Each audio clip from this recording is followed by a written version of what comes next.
నమస్కారం గురువుగారు. శ్రీమాత్రే నమమ్మ. గురువుగారు, మనం హిందూ సాంప్రదాయం ప్రకారం మనం కుంకుమ బొట్టు పెట్టుకుంటూ ఉంటాం. అవునమ్మా. అసలు కుంకుమ పెట్టుకోవడం వల్ల మనకి ఎలాంటి ప్రయోజనం కలుగుతుంది? అసలు హిందూ ధర్మానికి, కుంకుమకి అసలు ఏంటి డిఫరెన్స్ ఏంటి? చాలా మంచి ప్రశ్నమ్మ. తప్పకుండా తెలియజేస్తాను. ముందుగా ప్రేక్షకులందరికీ శ్రీమాత్రే నమః, శ్రీ గురుభ్యో నమః. నమో దేవ్యై మహాదేవ్యై శివాయై సతతం నమః. నమ ప్రకృత్యై భద్రాయై నిహతాం ప్రణతాస్మిత. కుంకుమ అంటే హైందవ ధర్మంలో, సనాతన ధర్మంలో సౌభాగ్యానికి గుర్తుగా ఉన్నటువంటి వస్తువులు కొన్ని మనకు కాలక్రమంలో శాస్త్రమునందు తెలియజేశారు. సౌభాగ్యానికి గుర్తులంటే ఏంటి? ఒక స్త్రీ కానీ, ఒక పురుషుడు కానీ, పురుషుడు మాత్రం తప్పకుండా ప్రతినిత్యం కుంకుమ ధరించాలి. అంటే తిలకము, ఈ లలాట మధ్యలో పెట్టుకున్నటువంటి తిలకము నరదృష్టి నుంచి మనల్ని బయటపడేస్తుంది. నెగిటివ్ ఇంపాక్ట్ నుంచి మనం బయటపడడానికి ఇది పురుషులకు ఈ యొక్క కుంకుమ తప్పకుండా ధరించాలి. ఇక స్త్రీలకు వచ్చేసరికి కుంకుమ యొక్క ప్రాధాన్యత ఏంటి అని అంటే కనుక, కుంకుమ సౌభాగ్యానికి గుర్తు. కుంకుమ అనేటటువంటిది మనము ఈ మధ్యకాలంలో ఈ స్టిక్కర్స్ అవన్నీ వాడుతున్నాం, కానీ కుంకుమ లేనటువంటి వాళ్ళు ఎవరైతే ఉన్నారో వాళ్ళు విధవరాళ్ళతో సమానమట. ఎందుకు అంటే కుంకుమకు అంత ప్రాధాన్యత ఉంది. నువ్వు ఎన్ని స్టిక్కర్లు పెట్టినా, ఎన్ని రకాలైనటువంటి విధానాలతో నువ్వు బొట్టు పెట్టుకున్నా కుంకుమకు ఏది సాటి రాదు.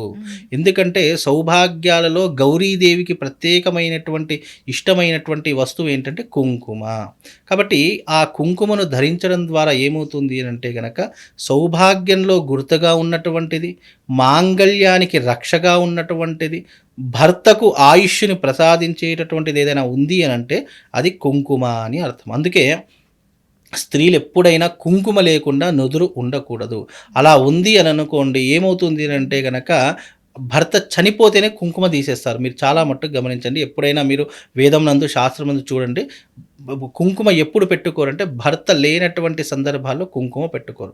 చాలా వాదించేటటువంటి వాళ్ళు వితండవాదం చాలా మట్టుకు చేస్తారు. ఆ కుంకుమ పెట్టుకుంటేనే ఇదా, లేదంటే ఇది కాదా, అది కాదా అని చెప్పి చాలామంది వితండవాదం చేస్తుంటారు. కుంకుమ అనేటటువంటిది నీ భర్తకు పంచేంద్రియాలు ఎలాగైతే ఉంటాయో, కర్మేంద్రియాలు ఎలాగైతే ఉంటాయో, అలా పంచేంద్రియాలకు సాక్షిభూతమైనటువంటి స్త్రీకి సౌభాగ్యము. నువ్వు ఏ వస్తువు నువ్వు కుంకుమ ధరించకపోయినా, గాజులు ధరించకపోయినా, మెడలో ఈ మధ్యకాలంలో మెడలో పుస్తెలు కూడా తీసేస్తున్నారు. అంటే బోసి మెడతో ఉంటున్నారు. ఏదో స్టైలిష్గా ఒక చైన్, ఒక లాకెట్ వేసుకుంటున్నారు, పుస్తెలన్నీ తీసేస్తున్నారు. అలా తీయడం కూడా ఒకందుకు చాలా మూర్ఖత్వం అని చెప్పాలి. సాంప్రదాయాన్ని భ్రష్టు పట్టిస్తున్నారని చెప్పాలి. ఎందుకంటే ఒక వివాహమైనటువంటి స్త్రీ తప్పకుండా ధరించవలసింది ఏంటి అని అంటే గనక నుదుటికి కుంకుమ, చెవులకు కమ్మలు, ఆ తర్వాత మెడలో పుస్తెలు అంటే మంగళసూత్రం అని అంటాము, చేతికి గాజులు, కాళ్ళకి పసుపు, అలాగే మట్టెలు, కాళ్ళకు ఉన్నటువంటి మట్టెలు, ఇవి 5 కూడా, తలలో పువ్వులు, ఇవి అన్నీ కూడా సౌభాగ్యానికి గుర్తుగా ఉన్నటువంటి విషయాలు. రోజు పసుపు పెట్టుకోలేం, పర్వాలేదు. రోజు కమ్మలు పెట్టుకోలేం, పర్వాలేదు. కనీసం రోజు వాడేటటువంటి కుంకుమ కూడా నువ్వు పెట్టుకోకపోతే, స్నానం చేసిన వెంటనే ముఖానికి పౌడర్లు రుద్దుతారు, లిప్స్టిక్లు రుద్దుతారు, అన్నీ వేసుకుంటారు, కానీ కాస్త కుంకుమ పెట్టుకుంటే పాపం. అంటే ఏదో అందం చెడిపోతుందనేమో, లేదు అంటే ఏదో అయిపోతుందేమో, ఎవరైనా వెక్కిరిస్తారేమో, ఎవరైనా మనల్ని ఇబ్బంది పెడతారేమో అని చెప్పి కుంకుమ కూడా పెట్టుకోలేనటువంటి దౌర్భాగ్య స్థితిలో ఉన్నారు. అలా పెట్టుకోకపోవడం వల్ల మొట్టమొదటిగా వచ్చేది ఏంటో తెలుసా అండి? భార్యాభర్తల మధ్య వైరం ఏర్పడుతుంది. అంటే గొడవలకు దారి తీస్తూ ఉంటుంది. చీటికి మాటికి గొడవలు పడుతూ ఉంటారు. ఇంట్లో ఎప్పుడు కూడా అశాంతే. ఒకరి ముఖంలో ఒకరు చూసుకోవాలన్నా కూడా వాళ్ళిద్దరికీ పడదు. అంత ఈగో ప్రాబ్లమ్స్ వస్తాయి. కాబట్టి కుంకుమ ధరించడం వల్ల ఏమవుతుంది అంటే నెగిటివ్ ఇంపాక్ట్ దూరం అవుతుంది. ఇవన్నీ ఎందుకు వస్తాయి? నెగిటివ్ ఎనర్జీ ద్వారా. ఆ నెగిటివ్ ఎనర్జీ ఎప్పుడు కూడా భృగు మధ్యలో, వెంట్రుకల భాగంలో ఉంటాయట స్త్రీలకు. అందుకే ఈ భృగు మధ్యలో గనక కుంకుమ ధరిస్తే నెగిటివ్ ఇంపాక్ట్ రాదట. తలలో ఎప్పుడూ కూడా పువ్వులు ఎందుకు పెట్టుకోమంటే సౌభాగ్యానికి గుర్తు.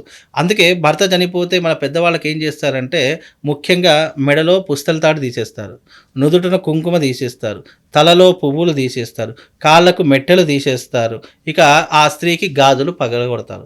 మరి ఎందుకు ఇవన్నీ చేస్తారు? మరి భర్త ఉన్నప్పుడు చేయరు, భర్త లేనప్పుడే ఎందుకు చేస్తారు అని అంటే కనుక, చిన్నప్పటి నుండి కూడా పాటిస్తాం కదా గురుగారు, బొట్టు కానీ, పూలు కానీ, గాజులు కానీ. కానీ ఈ మధ్య ఎవరు పాటిస్తున్నారు? మీరు ఒక 100 మంది పక్కపక్క నిలబెట్టండి. అందులో పాటించే వారు ఇద్దరు ఉంటే మిగతా 98 మంది ఎవరు పాటించరు. చేతికి గాజులు కనిపించడం లేదు. ఈ మధ్య కాలంలో మా గుడిలోకి ఎవరైనా వస్తే చేతులకు గాజులు వేసుకోమని చెప్పినా కూడా వాళ్ళు మేము ఎందుకు వేసుకోవాలి, ఇదంతా ట్రెండ్. ఇప్పుడు ట్రెండ్ అనేది ఎట్లా మారిపోయిందో తెలుసా అమ్మ? ఏదైతే చెయ్యకూడనటువంటి పనులున్నాయో అవి ట్రెండింగ్గా మారిపోయాయి. ఏవైతే చేయవలసినటువంటి విధి విధానాలు పద్ధతులు ఉన్నాయో అవి మూఢనమ్మకాలుగా మారిపోయాయి. ఇప్పుడు చేతికి గాజులు వేసుకోమంటే తప్పు వచ్చేసేసింది. ఎందుకు? ఇవన్నీ ఫ్యాషన్ అండి, ఇప్పుడు ఎవరు వేసుకోవట్లేదు కదా అని చెప్పేసి. ఎవరో వేసుకోవట్లేదు కదా అని చెప్పి మీరు కూడా వేసుకోకుండా ఉండకూడదు కదా. అందుకే అంటే చిన్నప్పటి నుంచి మరి అన్నీ చూస్తున్నాం కదా. అంటే భర్తకు సౌభాగ్యం, ఇప్పుడు నీకు కోట్లు ఖర్చు పెట్టి నీకు ఇంత ఘనంగా పెళ్లి చేసిస్తున్నారు. ఆ పెళ్లిలో నువ్వు తప్పకుండా వేసుకుంటున్నటువంటి ఏంటి, గాజులు, బొట్టు, మెడలో హారాలు ఇవన్నీ వేసుకుంటావు. ఇవన్నీ దేనికి గుర్తు? ఎవరు ఉన్నారని నువ్వు వేసుకుంటున్నావు? భర్త ఉన్నాడనే కదా నువ్వు వేసుకుంటున్నావు. నువ్వు భర్త ఉన్నాడని చెప్పి వేసుకున్న వస్తువులు కూడా నువ్వు ఈ మధ్యకాలంలో వాడట్లేదు అంటే భర్త లేనట్ట, ఉన్నట్ట? అసలు నీ విధి విధానాలు ఏంటి, పద్ధతులు ఏంటి? అంటే ఒక సరే, ఈ కలియుగంలో కొన్ని పద్ధతులు మారిపోయాయి. కొన్ని పద్ధతులు కూడా చేసుకుందాం అనుకున్న కొంతమందికి కనీసం చేతికి గాజులు, నుదుటన కుంకుమ ఇవి కూడా ధరించకపోతే మెడలో ఉన్నటువంటి మంగళసూత్రం తీయడం ఎంత పాపం చెప్పండి. ఈ మధ్యకాలంలో ఎంతమంది వేసుకుంటున్నారు చెప్పండి. ఈ మధ్యకాలంలో మంగళసూత్రాలు కూడా ఇప్పుడు సాఫ్ట్వేర్ కంపెనీలో ఉన్నారు, మీరు చాలా మట్టుకు గమనించండి. పెళ్ళి అయింది కూడా అనేది కూడా తెలియదు. అంటే కాళ్ళకు మెట్టెలు తీసేస్తున్నారు, మెడలో పుస్తలు తీసేస్తున్నారు. ఎలా తెలుస్తుంది చెప్పండి? ఎందుకు అంటే ఒక స్త్రీకి వివాహం అయ్యింది అని చెప్పడానికి, ఒక స్త్రీని చెడు దృష్టిగా చూడకుండా ఉండడానికి మనకు పెద్దలు ఏర్పరిచినటువంటి పద్ధతులు కొన్ని. పురుషుడికి ఏమీ లేవండి. పురుషుడికి ఎలాంటి పద్ధతులు లేవు. పద్ధతులు అంటే కుంకుమ పెట్టుకోవాలి. అది ఎందుకు? నీ యొక్క దృష్టి వేరే వైపు వెళ్లకుండా ఆ కుంకుమ ధరించడం వల్ల నీకు శుభం జరుగుతుంది. ఈ భృగు మధ్యలో ఉన్నటువంటి ఏదైతే ఉంటుందో నీకు నెగిటివ్ ఇంపాక్ట్ రాకుండా ఉంటుంది అని చెప్పడానికి పురుషులకు కుంకుమ, పురుషుడు అనేటటువంటి వాడు తప్పకుండా కుంకుమ ధరించాలి. అది జాతకంలో కానీ లేదు అంటే జ్యోతిష్యంలో కానీ ప్రతి ఒక్క ధర్మంలో కానీ చెప్పినటువంటిది ఏంటంటే తప్పకుండా పురుషుడు కుంకుమ. స్త్రీలకు పురుషుడు ధరించినా ధరించకపోయినా కొన్ని ఎగ్జామ్షన్స్ ఉంటాయి, కానీ స్త్రీ మాత్రం తప్పకుండా ధరించాలి. సౌభాగ్యానికి గుర్తు. సౌభాగ్యానికి గుర్తులైనటువంటి కొన్ని వస్తువులు కూడా నువ్వు తీసేస్తే ఒక స్త్రీ వివాహం అయ్యిందా లేదా అని ఎలా తెలుస్తుంది? అయితే ఇక్కడ 2 పద్ధతులు ఉన్నాయి. వివాహమైనటువంటి స్త్రీని చూసేటటువంటి విధానాలు కొన్ని రకాలుగా ఉంటాయి. వివాహం కానటువంటి దృష్టిని చూసేటటువంటి దృష్టిలు కొన్ని ఉంటాయి.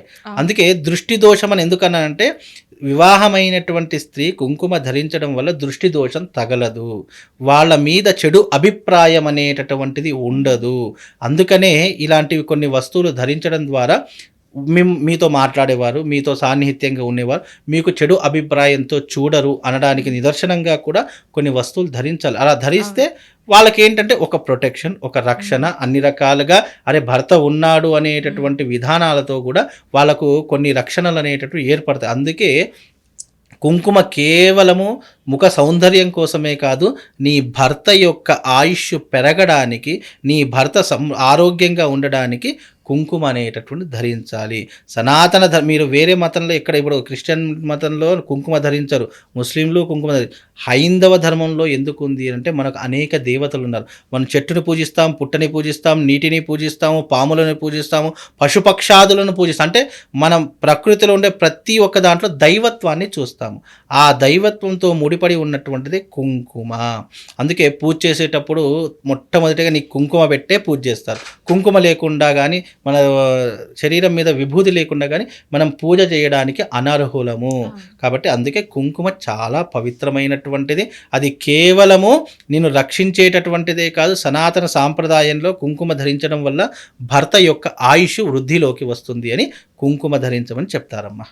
గురువుగారు, మనం పెట్టుకునేటప్పుడు ఏ వేళ్ళతో పెట్టుకోవాలి, ఎదుటి వాళ్ళకి పెట్టేటప్పుడు మనం ఏ వేళ్ళతో పెట్టుకుంటే మంచిది? ఎవరికైనా కుంకుమ పెట్టేటప్పుడు ఈ ఉంగరపు వేలు ఉంటుంది కదా, ఈ రింగ్ ఫింగర్ అంటాము, ఈ ఉంగరం వేలుతోనే మనం బొట్టు పెట్టుకోవాలి. ఎదుటి వారికి పెట్టిన చాలా మంది ఇట్లా పెడుతూ ఉంటారు, ఇలా పెట్టకూడదు. ఈ వేలుతోనే మనం ఎదుటి వారికి బొట్టు పెట్టాలి. ఇప్పుడు చాలా పసుబొట్టు ఇస్తూ ఉంటారు ఇంట్లో, ఏదో వ్రతానికో దానికో దీనికో బొట్టు పెట్టి పిలుస్తుంటారు కదా.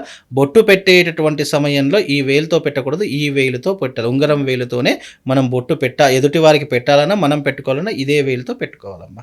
అందుకే కుంకుమ చాలా పవిత్రమైనటువంటిది. కుంకుమ ధరిస్తే ఆడవాళ్లకు రక్షణ కలుగుతుంది, మగవాళ్లకు ఆయుష్ అనేటటువంటిది పెరుగుతుంది, ఆడవాళ్ళకు సౌభాగ్యం కూడా సమృద్ధిగా ఉంటుందమ్మా.